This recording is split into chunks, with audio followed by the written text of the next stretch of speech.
Prezados irmãos, ultimamente eu assisti uma palestra que me reportou um passado.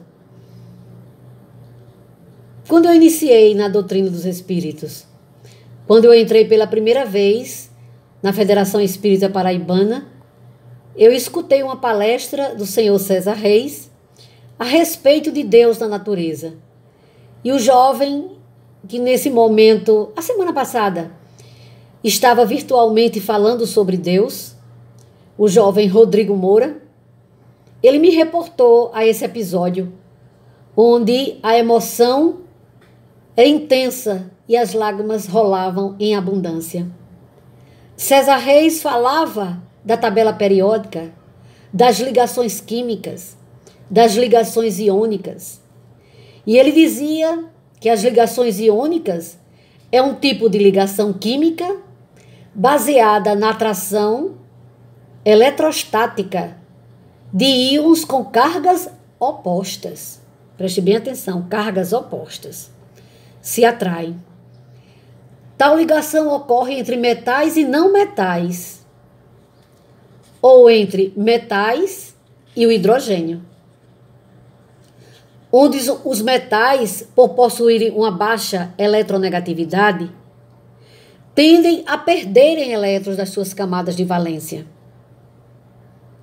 Eles possuem na última camada 1 a 3 elétrons e por isso eles estão suscetíveis de fazerem essa ligação iônica, formando um íon positivo ou cátion.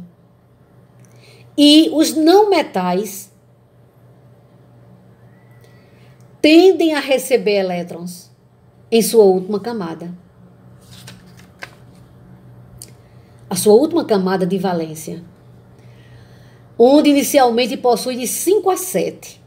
Então, a última camada, possuindo 5 a 7, ele capta dos átomos que tem 1 a 3 elétrons na última camada.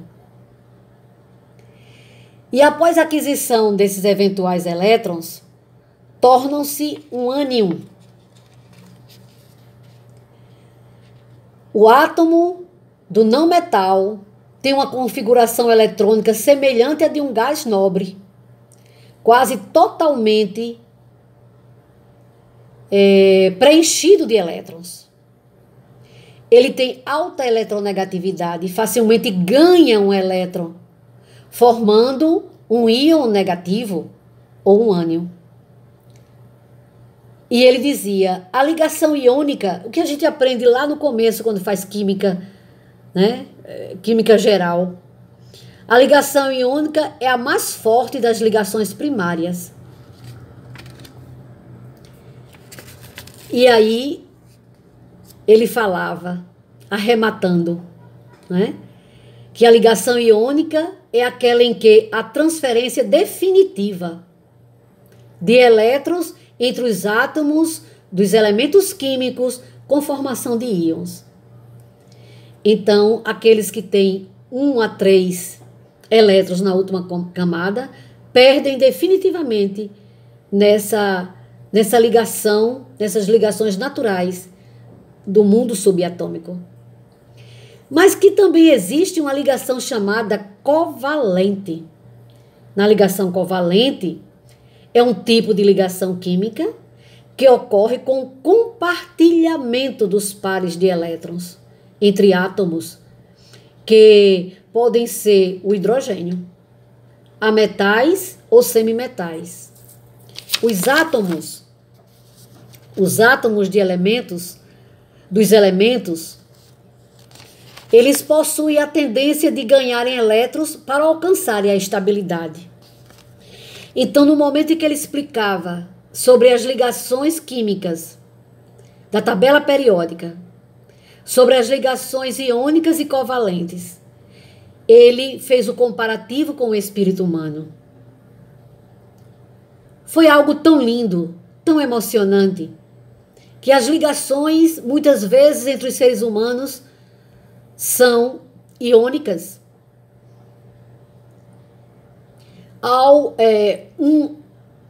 uma personalidade para se equilibrar na natureza, ele precisa de sugar o pouco que o outro tem.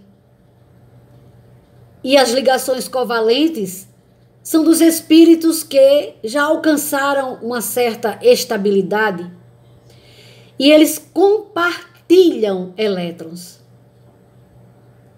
Quer dizer, o outro está precisando, ele também está precisando de se equilibrar, mas eles não dominam o outro de forma irreversível. Eles não neutralizam o outro. Eles doam o que o outro precisa e o que recebeu também doa para o outro que precisa. Então, há um compartilhamento de elétrons. Como faz muito tempo, eu não lembro dos detalhes como o Dr. César Reis falava a respeito da ligação humana, das ligações psíquicas emocionais humanas.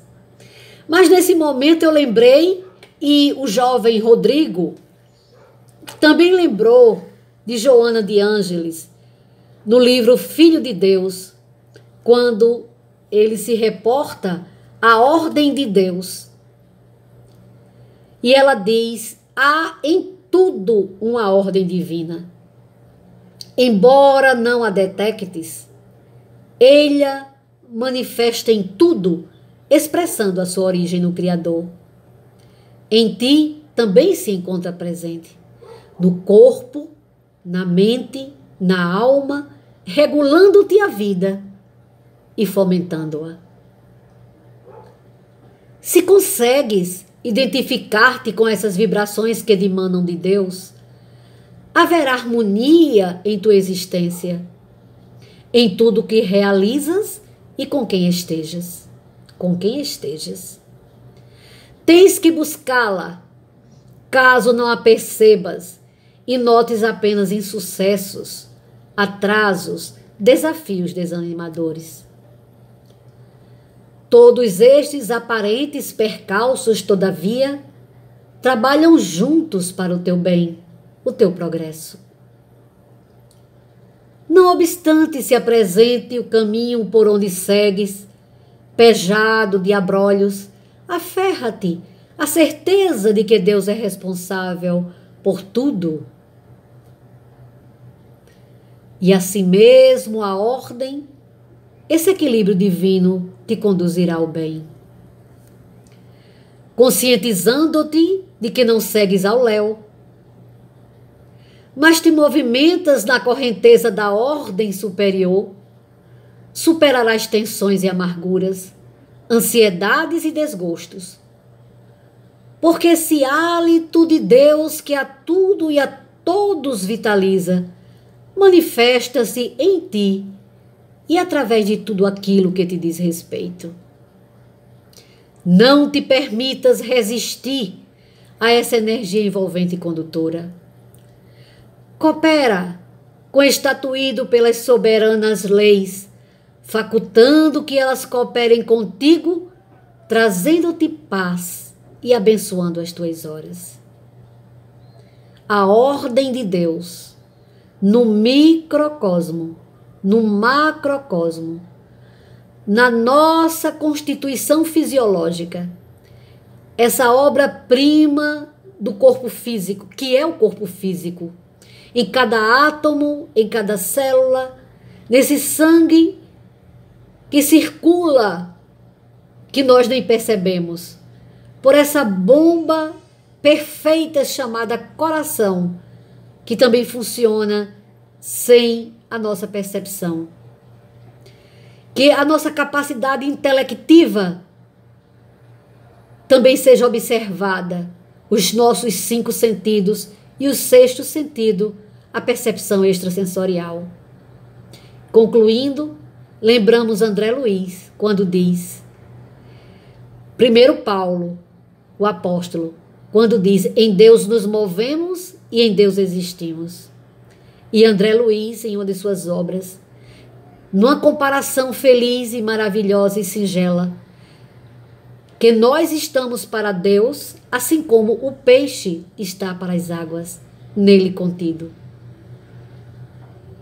A ordem de Deus em tudo, o poder absoluto e imutável das suas leis, nas ligações iônicas, nas ligações covalentes, nas vibrações quânticas, no átomo que já se sabe que é divisível. E todos os seus componentes também são efeitos, porque só existe uma causa, a inteligência suprema do universo, Deus, o poder absoluto.